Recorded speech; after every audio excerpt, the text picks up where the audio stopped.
We're not perfect because we're not complete. If we were complete, you know, we wouldn't have progression, we wouldn't have evolution, we wouldn't, you know what I mean? Right, of course. Yeah, we're in a process that'll never end. But perfect, also the idea is that everything... Perfect means we're finished. Okay, but we can look at it in a different way. We're dead. Ultimately, We're finished. you would probably agree, ultimately everything is about definitions, what it means to you. And we all have different definitions of different terms. Okay, tell me. We speak a different language, right? There you go. My idea is, perfection, everything is perfect because it's just the way it is. Because it is what it is, and so it's perfect in that. Okay. And we are all, even with all our imperfections and our own crazinesses and whatever we do, and our irrational behavior and our dysfunctionality, it's perfect. All the suffering in this world is perfect because it is the way we created it. I understand. You're using the word perfect to define present reality. Existence. Which, that's a good point, because ultimately it's about that reality. What is reality? What is real to me is not real to you. You're using the word perfect to define reality. Yeah, we all getting it, and that's the point. To get what we have forgotten. You have to share what you know. Right. And then you have to have filters that filter out what's not. Which is what I don't. I have no freaking filters. You do have. Oh, well, I have no filters. Well, I gotta get. Can you have some filters? No, look. Where can I get those? Filters are based on absolutes. If I tell you 2 + 2 is 5, you filter it out. It's wrong. That's good. Okay? When somebody says you're stupid or you're this, you have to filter it out because you know or you don't. Yeah, you filter it out.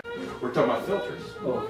And why would we have filters in the first place? You have to have to filters. filter out people telling you something that's not true. I mean, right. But see, the problem is that we're kind of living in a world where what's true is probably like, there's almost none of that, and everything is false and everything is fake.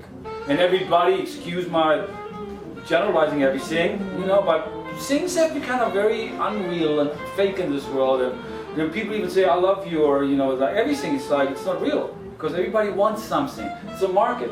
When we have become like these puppets in this game where we like have to go to work to make money to pay for or whatever, but then we can spend money and do things and buy things to make us feel better because we have lost our whole sense of being alive in the first place. In other words, it's been taken from us, right? Well, now this is really heavy here. It is, yeah. In order to have something false, there must be something true. Right, of course.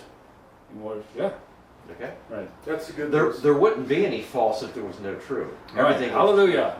Okay. That means if you determine the true, you're going to be able to filter out the false. You have something. Right. In other words, when in FBI they have people that try to identify false currency. Mm-hmm. Do you know they don't study false currency? They study the true currency. So that when they see a false currency, they know it immediately. Mm-hmm. Therefore, right. To determine the false, you have to identify yourself with the true. Right. And how can we do that? How can we do that? That's the question. That's $1 million question. You find it. How do you do that? You eliminate the false with the filter. That's the filter. That's the filter.